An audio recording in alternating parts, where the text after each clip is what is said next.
Anthony Grainger was one of a group under police surveillance in March 2 years ago, suspected of planning an armed robbery.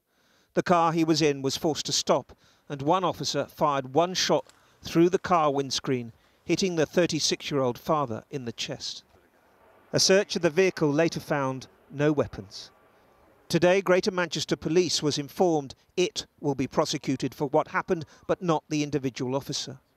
In a statement, the Crown Prosecution Service said, "There is sufficient evidence to prove that Greater Manchester Police breached the Health and Safety at Work Act by failing to ensure that unnecessary risk to the suspects was avoided."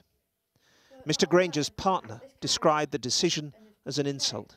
I think it's totally wrong. I think the shooter should be facing charges straight up, and I think the CPS have taken too long to even come to this decision, and then they think it's all right just to give a quick brief summary of 3 pages to say that you're getting no answers. The officer who killed Mr. Grainger told investigators he fired in self-defence.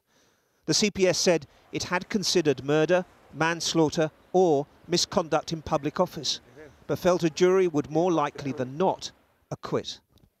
The CPS said a jury would accept that the officer did believe his actions were necessary and that the level of force used in response to the threat as he perceived it to be was proportionate.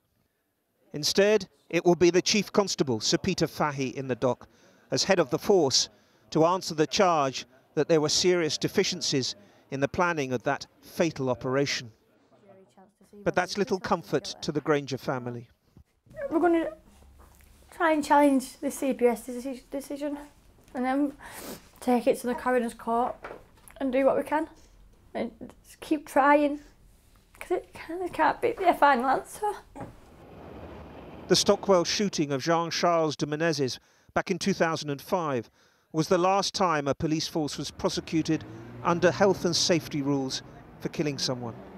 The Met was found guilty and fined for not doing enough to minimise risks to the public.